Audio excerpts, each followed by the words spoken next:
ఒకవైపు అర్ధరాత్రి, మరోవైపు మూకుమ్మడిగా దాడి చేస్తున్న వ్యక్తులు కట్టెలు, రాళ్లతో తల మీద, శరీర భాగాల మీద ఇష్టం వచ్చినట్లు దాడి చేయటంతో పగిలిన తలలు, రక్తపు గాయాలతో పడిపోయిన మహిళలు. స్థానికులు గమనించి 108కు సమాచారం అందించగా తల పగిలిన మహిళను 108లో తీసుకువెళుతుండగా 108 వాహనం సైతం అడ్డుకున్న దాడి చేసిన వ్యక్తులు. అంతేకాకుండా దాడికి గురైన వ్యక్తులకు సంబంధించిన మూడు ద్విచక్ర వాహనాలను కూడా ధ్వంసం చేయటం జరిగింది. ఇదంతా పల్నాడు జిల్లా ఎడ్లపాడు మండల కేంద్రంలోని వడ్డిపాలెంలో జరిగిన ఘటన. పూర్తి వివరాల్లోకి వెళితే జూన్ 13వ తేదీ శనివారం అర్ధరాత్రి ఎడ్లపాడులో ఉన్న వడ్డిపాలెంలో పల్లపు రాజ్యలక్ష్మి అనే మహిళ తన 2 ఆడపిల్లలు, 1 మగబిడ్డతో కలిసి నివాసం ఉంటుంది. ఆమె ఇంటి దగ్గరలో కమ్యూనిటీ భవనం ఉన్నది. భవనానికి ముందు వైపున ఉన్న సిమెంట్ బల్లల మీద అదే కాలనీకి చెందిన కొంతమంది వ్యక్తులు ప్రతిరోజు మందు తాగి బూతులు తిరుగుతున్నారన్న కారణంతో ఇక్కడ ఎందుకు ఇలా చేస్తున్నారని ప్రశ్నించడం జరిగింది. ఆ క్రమంలో అక్కడ మందు తాగుతున్న వ్యక్తులకు సపోర్టుగా ఆ కాలనీకి చెందిన కొంతమంది వ్యక్తులు, మహిళలు ప్రశ్నించిన రాజ్యలక్ష్మి ఆమె కుటుంబ సభ్యులపై విచక్షణ రహితంగా కర్రలు, రాళ్లతో దాడి చేయడం జరిగిందని తెలిపారు. ఆ దాడిలో పల్లెపు రాజ్యలక్ష్మి, ఆమె చెల్లెలు తిరుమల కొండ శివ, పార్వతి, రాజ్యలక్ష్మి కొడుకు కళ్యాణ్, వారి అల్లుడు ఓర్సు మహేష్, అల్లుడి స్నేహితుడు ఒంటిపుల్లి రాజులు దాడిలో గాయపడటం జరిగినది. ప్రధానంగా రాజ్యలక్ష్మిని టార్గెట్ చేసిన దాడి చేసిన వ్యక్తులు ఆమె తలను బలంగా కొట్టడంతో 6 కుట్లు పడ్డాయి. అదేవిధంగా శరీరంలో పలుచోట్ల కట్టెలతో కొట్టడంతో దెబ్బలు నల్లగా కమిలిపోవటం జరిగింది. అక్కడ ఉన్న కొంతమంది స్థానికులు గొడవ వద్దు అంటూ సర్ది చెప్పిన తరుణంలో అదే కాలనీకి చెందిన రమణమ్మ అనే ఆమెకు కూడా స్వల్పంగా గాయాలయ్యాయి. ఇది గమనించిన స్థానికులు 108కు సమాచారం అందించి అక్కడికి చేరుకున్న 108 దాడిలో గాయపడిన వారిని తరలించే క్రమంలో దాడి చేస్తున్న వారు 108ను కూడా పోకుండా అడ్డుకోవటం జరిగింది. సమాచారం తెలుసుకున్న ఎడ్లపాడు పోలీసులు ఘటనా స్థలానికి చేరుకొని ఇరు వర్గాలను చెదరకొట్టి గొడవను సద్దుమణిగించినట్లు స్థానికులు తెలిపారు. దాడిలో గాయపడిన వారిని శనివారం అర్ధరాత్రి చిలకలూరుపేట ప్రభుత్వ సమగ్ర ఆసుపత్రిలో చేర్చగా హాస్పిటల్ వైద్యులు ప్రాథమిక చికిత్స చేసి మెరుగైన వైద్యం కోసం గుంటూరు జీజీహెచ్కు వెళ్లవలసిందిగా తెలియజేసినట్లు రాజ్యలక్ష్మి తెలిపారు. అప్పటికే కొంత అపస్మారక స్థితిలో ఉన్న రాజ్యలక్ష్మిని కుటుంబ సభ్యులు పట్టణంలోని ఒక స్థానిక ప్రైవేట్ హాస్పిటల్లో అడ్మిట్ చేశారు. ఇది ఇలా ఉండగా ఆదివారం ఉదయం నుంచి మధ్యాహ్నం వరకు ఎక్కడైతే గొడవ జరిగిందో అదే రాజ్యలక్ష్మి ఇంటి వద్ద దాడికి సంబంధించిన వ్యక్తులు కొంతమంది మరలా ఇంటిపైన రాళ్లు వేయటం, రాజ్యలక్ష్మి కొడుకును చంపుతామని బెదిరించడం జరిగిందని రాజ్యలక్ష్మి మీడియాకు తెలియపరిచింది. ఏది ఏమైనప్పటికీ కొంతమంది వ్యక్తులు గుంపుగా చేరి మహిళలపై విచక్షణ రహితంగా అర్ధరాత్రి దాడి చేయటం ఎంతవరకు సమంజసమని ప్రజా సంఘాల నాయకులు ప్రశ్నిస్తున్నారు. తమపై దాడి చేసిన వారిని పోలీసులు కేసు నమోదు చేసి వారిని చట్టపరంగా శిక్షించాలని దాడిలో గాయపడిన రాజ్యలక్ష్మి మీడియాకు తెలియజేసింది. అయితే ఆదివారం సాయంత్రం గాయపడిన కుటుంబ సభ్యులు మరికొంతమంది ఎడ్లపాడు ఎస్ఐ శివరామకృష్ణ గారిని పోలీస్ స్టేషన్లో కలిసి వారిపై జరిగిన దాడికి సంబంధించిన విషయాలను తెలియజేసినట్లు సమాచారం. అయితే స్పందించిన ఎడ్లపాడు ఎస్ఐ శివరామకృష్ణ కేసు నమోదు చేసినట్లు బాధితులు తెలిపారు. ఏది ఏమైనప్పటికీ బాధితులకు న్యాయం చేయాలని, భవిష్యత్తులో ఇటువంటి సంఘటనలు చోటు చేసుకోకుండా పోలీస్ శాఖ పూర్తి స్థాయిలో రక్షణ కల్పించాలని బాధితులు కోరుతున్నారు. తమకు న్యాయం జరగకపోతే పల్నాడు జిల్లా ఎస్పీని, అదేవిధంగా ఆంధ్రప్రదేశ్ మహిళా కమిషన్ చైర్మన్ను, అలాగే ఆంధ్రప్రదేశ్ మానవ హక్కుల కమిషన్ను కలిసి తమకు జరిగిన అన్యాయాన్ని తెలియజేయడం జరుగుతుందని బాధితులు తెలిపారు. Your voice hour news, max 9 news.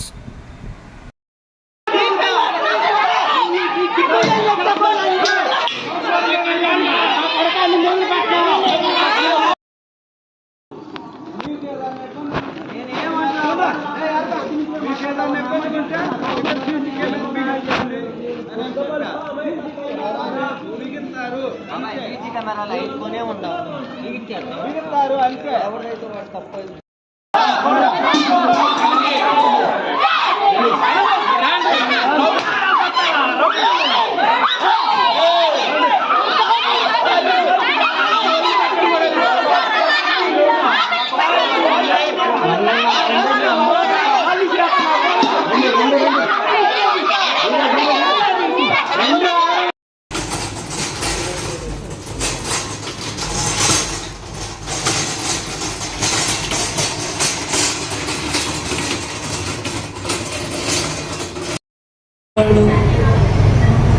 Committee ముందు బల్లేశారు. అక్కడ అక్కడ కూర్చొని మందు తాగొద్దన్నానని నా కొడుకుని, మా అమ్మని, నా అల్లుడిని అందరినీ సాగుగా కొట్టారండి. ఆడవాళ్ళు మగవాళ్ళు కట్లు తీసుకొచ్చి అంతా రౌడీలండి. వాళ్ళ మీద రౌడీ సీటర్లని స్టేషన్లు అన్నీ ఉన్నాయి. ఊరికి ఎదురు తిరుగుతున్నారు. ఎవరు చెప్పమన్నా వాళ్ళ గురించి చెప్తారు. వాళ్ళు మమ్మల్ని ఈ విధంగా చేశారు. నాకెవరు లేరు. నా కొడుకు, నేను, మా అమ్మ, మా చెల్లి మా మీదకి చిక్కుమంటే వస్తున్నారు. ఏదంటే అది మాట్లాడుతున్నారు. ఆడవాళ్ళం అని కూడా చూడకుండా ఈయన రాని మాటలు మాట్లాడుతున్నారు. వినలేకపోతున్నామండి. వాళ్ళ టార్చర్ భరాయించలేకపోతున్నాం. మా ఇంటికి ఎవరు వచ్చినా వాళ్ళు నా దగ్గరికే వచ్చారంటున్నారు. టార్చర్ పెడుతున్నారు. ఆ మాటలు వినలేకపోతున్నాం. వాళ్ళ నుంచి నా కొడుకు, నాకు ప్రాణహాని ఉందండి. ఎవరి నుంచి? వాళ్ళ పేర్లు ఏంటి? కొండయ్య పెళ్ళం, కృష్ణగడ పెళ్ళం, బుడ్డంజయ్ పెళ్ళం, శివయ్య పెళ్ళం. వాళ్ళ కొడుకులు గోపి, వెంకటేషు, అల్లూరమ్మ మొగుడు, వాళ్ళ అల్లూరమ్మ కొడుకు. వాళ్ళంతా రాత్రి నా ఇంటి మీదకి వచ్చి నన్ను కొట్టి, నా కొడుకు బండి పగలు కొట్టారు, నా అల్లుడు బండి పగలు కొట్టారు, నా స్కూటీ పగలు కొట్టారు. ఇంటి మీద ఇంతంతలో రాళ్ళు వేశారు. నా కొడుకు, నా అల్లుడిని కొట్టారు. నా అల్లుడికి 5 కుట్లు పడ్డాయి. కత్తి పెట్టి పొడిచారు వెనక మరల. నా కొడుకుని కొరికారు ఏడబడితే అక్కడ. నా కొడుకుని కట్టె తీసుకొని కొట్టారు. అన్ని దెబ్బలే ఉన్నాయండి. వాళ్ళ నుంచి భయం. ఇప్పుడు కూడా ఇంటి మీద పడి ఎట్టబడితే అట్ట మాట్లాడుతున్నారు. నా కూతురు ఆపరేషన్ చేయించున్నారని లేకుండా పిల్లని కూడా కొట్టారు. చిన్న పిల్లలు ఉన్నారు దాన్ని కూడా కొట్టారు. ఇంటి మీద ఇప్పుడు కూడా గొడవ ఆడుతున్నారు. ఇంటి మీదకి వచ్చి ఏం బీకుతావు, ఏం చేస్తావు, లంచ్ వెళ్ళారు, బయటికి రండి, ఇప్పుడు రాత్రి కాదు ఇప్పుడు చూసుకుందాం, మీరు రండి అని ఇప్పుడు కూడా ఇంటి ముందు గొడవ వేసారు. ముందు తాగుతాం. వాళ్ళు బాధపడలేకపోతున్నాం. ఏదో విధంగా మా సాయం చేయండి. పోలీస్కి కంప్లైంట్ ఇచ్చారా? ఇచ్చాను సార్. ఎప్పుడు ఇచ్చారు? రాత్రి పోలీసులు వచ్చారు. నాకు తలకాయ పగిలిన అంబులెన్స్కి ఎదురు కూర్చున్నారు సార్.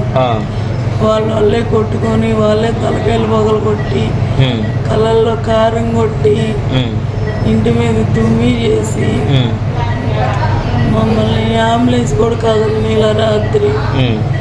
నన్ను నా అల్లుడు అంబులెన్స్లో తీసుకొస్తుంటే అంబులెన్స్కి ఎదురు కూర్చున్నారు. వాళ్ళంతా దౌర్జన్యం, రాక్షసులాగా ప్రవర్తిస్తున్నారు. మరి నైట్ పూట గొడవ జరిగినప్పుడు ఎడ్లపాటు పోలీసులు రాలేదా మీ కాలనీలోకి? వచ్చారు సార్, వచ్చారు. అన్ని వీడియోలు తీసుకున్నారు. మమ్మల్ని ఇంట్లో పంపించారంట. అమ్మోళ్ళని అరిసి అమ్మ పెళ్ళి ఇంట్లో ఉంది, అందరం హాస్పిటల్లోనే ఉన్నాం. 3ంటికి వెళ్ళి మళ్ళీ తలుపులు కొట్టి మా అమ్మోళ్ళని పిలుస్తున్నారంట బయటికి రమ్మని, అమ్మని పిల్లని.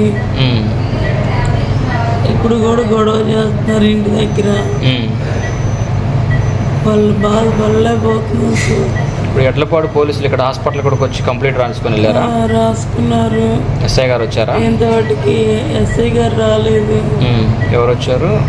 దాస్ సార్ వచ్చారు. ఎవరు ఇంక తెలీదు.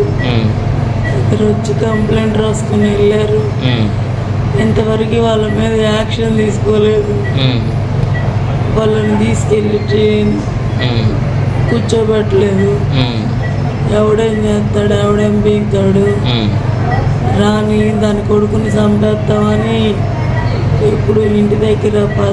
మీ కొడుకు ఎక్కడ ఉన్నాడు? ఇప్పటి వరకు ఇక్కడే ఉన్నాడు. అతనికి దెబ్బలు తగిలినాయా? హాస్పిటల్లో లేడా? అబ్బాయి ఇంటికి వెళ్ళాడు స్నానం చేయడానికి. వాడిని రామ్మను చంపేద్దాం అంటున్నారు. నా కొడుకు రాత్రి వాళ్ళకి తడిసి పరిగెత్తాడు సార్, లేకపోతే చంపేసి వాళ్ళు ఎంతలా కట్టెలు తీసుకొని వచ్చారు. ఈ ఒళ్ళు చూడండి సార్ ఒకసారి, ఇక్కడ చెయ్యి వెనక మళ్ళీ ఇవన్నీ దెబ్బలే సార్. ఎక్కడంటే అక్కడ కొట్టి వెనక మళ్ళీ చూడండి సార్, ఎంతలా కట్టెలు తీసుకొని రోడ్డు ఏం చేస్తున్నారు.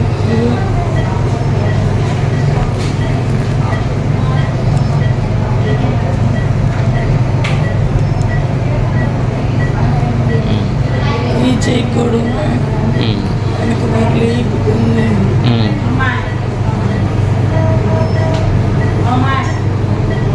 మీకు ఏమి న్యాయం కావాలని కోరుకుంటున్నారమ్మా? వాళ్ళు అసలు మా జోలు రావద్దు. వాళ్ళ దౌర్జన్యం ఏందో, వాళ్ళేందో, వాళ్ళందరి మీదకి ఎందుకు అట్లా వస్తున్నారు. గతంలో మీకు ఏమైనా వివాదాలు ఉన్నాయా? లేదు. వాళ్ళు మీకు బంధువులా లేదా ఎట్లా? తెలిసిన వాళ్ళు, దగ్గర వాళ్ళు, పక్క బజారు అంతే.